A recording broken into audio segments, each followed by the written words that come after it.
Ja jestem Zdan, oglądacie What the Fuzz Podcast, a teraz czas na wywiad z Sarabeth z zespołu Tower.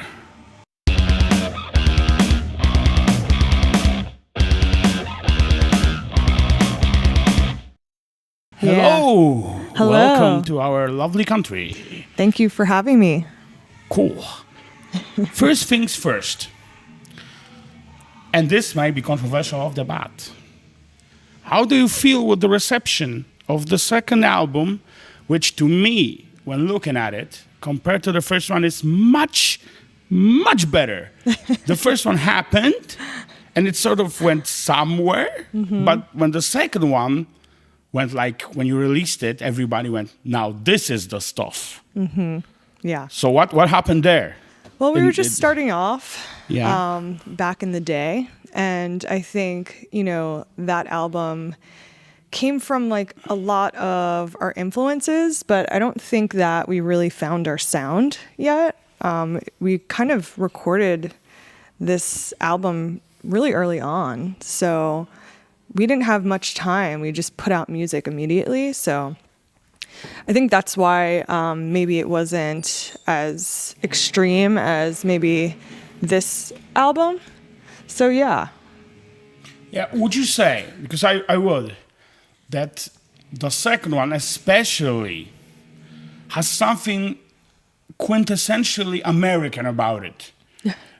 Because, of course, I hear the new wave of British heavy and everything like that, but I hear something like kind of blue-collar quintessentially American heavy metal, like Riot and small town bands and American power metal and Wasp and everything like that. Would you say that's kind of the proper context of Tower, or especially second album?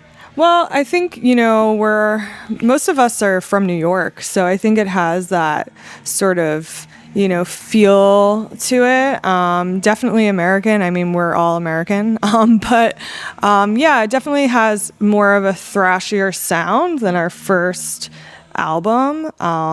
Again, pulling from all of those types of American influences, but also, European too, like Scorpions and stuff like that. So, yeah.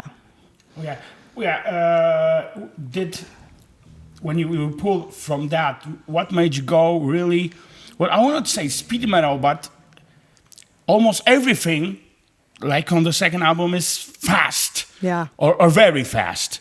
So is it like New York? When you come to New York, you think, all right, New York hardcore, Anthrax, Cro-Mags, Agnostic Front, things like that. Does that figure in your sound at all? Totally. I think we're huge fans of Anthrax, and they're from Long Island. I'm from Long Island. But we all are into speed metal. Also, the New York flow is naturally fast, right? You got to walk fast, you got to get places fast, and that's just how we do. Cool. And would you say that? No, let's put it differently. You have been called on this, even on the first one, the female Blackie Lawless. Yeah. Is that right? I mean, I love it. When I hear that, I love that. I don't really care about, gender. So, I don't, it doesn't matter to me. I think it's sick that people think that I sound like Wasp, I think that's awesome. And yeah, I don't know. I love it every time I hear that. Yeah. And what's your take, actually, on the fact that we have many female fronted is a stupid name of a genre, but we have much more of an explosion of female fronted classic metal, like Smolder, you guys, Bloodstar is amazing. We've got Chevalier, I think, is fronted by a woman. So, what's your take on that kind of explosion right now happening with that thing? I think rock and roll has a mixture of females and males. I mean, it's 2023. It's like, nothing, is, you can't, you got to just do what you got to do. And I don't even know if there's truly like an explosion happening. I think that, people love heavy metal, everyone, it doesn't matter about gender. And I think there's a lot of great singers, again, doesn't matter about gender. So, I think it's cool that, these people are getting on stage and doing what they love. So. All right. And going back to the first album, why in the blue hell did you release it on DN Records and not more underground, maybe more heavy metal label, like a good label, because that label has been gotten torn to shreds up and down from everybody that has been on it? Well, we played a show with our old friends, and they were on that label. So they came to the show. What was the band? This band called Tournament. Oh, okay. Anyway, they came to a show. They pitched us a deal. We were brand new. And we were like, wow, we're getting like a record deal all of a sudden. And so we were like, all right, let's do it. Why not? Let's put out this album and see how it does. And, it was okay. And, not so great. But it's, yeah. So I think we were getting some attention, but I think it's different, being on a label that's within Europe, Cruz del Sur, because that really, this new album, Shock to the System, was able to circulate in Europe. And I think that's where metal truly lives. Whereas in the United States, metal is around and it's popular, but not as popular here. So. Yeah, I would say that's true. And there's a ton of metal from the US that's very good, but the US has the problem of being so fucking large, and sometimes people tell me so trendy. Yeah. Then if you're not trendy, you have to be very underground in it. So, but what happened, like between the first one and the second album, there was a lot of time, like 5 years, something like that. 5 years passed. Like there was an EP in the middle, true, but like 5 years between two albums for a new band? Yeah, when did we start? 2015, and we started in 2015. I think we got signed in 2016, and then from there, we booked our first tour. We went out, then I think went out again, and then we almost had a show with Raven in 2017, but that came crashing down. And so we had to book a tour on the fly, and that also really messed with us. And that tour actually led to a breakup of the band. Oh, there was a breakup. There was a quick little breakup, like a 6-month breakup. And then after that, we got back together, we, talked things out, and we were able to communicate. And then from there, what happened? Then we had to get a new bass player. We had to get a new drummer. There's always been so many different people in our band, but the three of us, me, Zach, and James, we've been there from the start. So we had to do some rearranging. Then we wrote this EP and put it out with our friend's label. That's also New York based. And then we made a video and put that out. And then the pandemic happened. And so that's like 3 years. So here we are. We wrote Shock to the System during the pandemic. And and now we're in Europe. But we will not have to wait another 5 years for the third album. We hope not. Is it coming? Do you have something written? We do. It's not recorded yet, but we do have a bunch of songs, probably like at least like 5 or 6 or something. So yeah, we have some songs coming together. We're actually going to be playing one tonight. New stuff? Just cool. one. Just one new. Very good. Yeah. Very good. Okay, so new stuff is coming. And what about the reissue of the old stuff? You cannot get it now. Right. As we said, it has been on a shitty label, in shitty packaging, I might add. Fuck Digi-sleeves. Like, I fucking hate Digipacks, but who invented Digi-sleeves can go fuck themselves with a rusty dick. Fuck off. Digi-sleeves, motherfucker. Jewel cases, like normal people. Yeah. So, getting back to the meat of the matter, will you reissue that stuff, or maybe record it, or do something with it? It's unavailable, and people like to get it. Yeah, I know it's sold out everywhere, and you can't find The it. EP also. The EP also, yeah.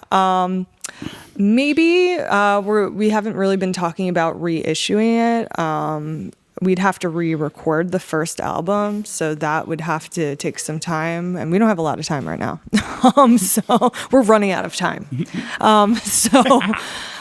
So right now we're gonna focus on this new record, and then we'll see what happens afterwards. Yeah, I can't promise anything. Cool. Yeah. But let's hope. Here's to hoping. All right, if you have to choose, let's say, 3 bands, past and present, that you could tour with, broken up or not broken up, Oh man. choose 3 bands. Like, would you 3? like? Yeah, 3. Let's say 3. Oh my God. Can it be like really big bands? Yeah, if you want to. It's gonna be so like Mainstream. typical. But Peter Steele had this band, what was it called? Carnivore. No, not Carnivore. Fallout, right? Fallout. Okay. Fallout. I'm like looking at James. James is right over there. Fallout. That would be so sick to tour with Fallout. Just mainly because of Peter Steele, but also because Fallout rules. So that would be cool. Present, I think I'd love to tour with Amyl and the Sniffers. I do know that band, actually. They're so cool. I think they're so true. It's like how I feel like our energy sort of matches theirs, and I think that would be an interesting lineup. It's not really metal, right? They're like punk and we're metal. And everything. Yeah. Right. But I think that would be really sick to tour with them. I'd love that. And I don't know, it's there's so many bands to choose from. It's like asking like who your favorite band is. It's like I don't have an answer to that. But I guess Name like 50. I know. It's like I could keep going on and on. No, that's not true. I could name one. I have a favorite band, so. But let's see, one more, right? I feel like it would be really cool to open up for Scorpions, just because we're all huge fans, and they're Gotcha. They're like one of our biggest influences, I And think. now they have a good drummer. At least. Oh my God, yeah, definitely, yeah. Right on. I didn't expect, well, Fallout is like an answer that nobody would expect, but I dig it. Yeah, I love it. How was, and to get back to the beginning, kind of, what was your reaction to the reviews, actually, of the second album? Because they've been dropping out of this kind of always uniformly positive. It rarely happens. They've been really positive, and it's really cool. It's really cool to read about what they say about me. It's, I feel like I'm pretty humble, it's crazy that we're even in Europe right now. It's like nothing really is hitting me too hard. It's like I just, do what I have to do. But yeah, it's amazing to hear people's, takes on the album. I think it's important that people have their own perspective, and, at the end of the day, it sounds like, everyone agrees that they like it. Maybe not everyone, but I think it's really cool. We worked really hard, especially James. James, had to practice during the pandemic with our past drummer, and he was like risking his life essentially. So kind of, and he wrote a lot of this record, and we were voice noting back and forth when we were all trapped in our homes. So it came together, and we right before this album we only practiced twice and then recorded it. Yeah. So Holy shit. we had to do what we had to do. Okay. And, we made it work, and I'm glad people like heard it and because liked I it. heard that describe Tower as sometimes as heavy metal for people who don't really like heavy metal. Yeah, we have some hard rock in us. I mean, it's kind of, they said it's rocky enough. It's not, because some heavy metal is, well, it's metal for the metalheads. Like it's made for, if you're not into heavy metal, you're not gonna get it. And some people that I know would say, okay, I can put on Tower for people who don't really like heavy metal as such, and they would be able to enjoy it. Yeah. I think it's my voice, because I come from like, a trained background. See, that's the stuff. And so from that, I think even growing up in the 90s and stuff, it's like listening to like R&B and pop, and which I still listen to today. It's like I'm not just a heavy metal, maniac. Ooh, the metal inquisition is gonna come for you. Ooh. People that live in their mother's basements are gonna come for you. But it's like I feel like my voice is sort of in that range somehow, but also has grit, so somehow it's it's all rock and roll at the end of the day, right? Yeah. Actually, if you want to get down to it, the most true person in the world said, we're not playing metal, we play rock and roll. Right. We are Motorhead and we play rock and roll. That's fucking right. Yeah. And you cannot be more true than Lemmy. You can try, but you will fail. Right. Correct. All right. I think we're good. Yeah. So, words to our lovely audience on the What the Fuzz podcast from Sarabeth from Tower. Take it away. Man. All right, Poland, if you're watching. Just stay true to yourself. Get on stage if you want to. It doesn't matter what gender you are. Fucking rock and roll as much as possible. And live your life until you're dead. So that's it. Which may be faster than you think. You never know. Live hard. Die hard. Die hard. What the Fuck podcast. See you later. Live hard, die hard. Shit, yeah. That was perfect. Yeah.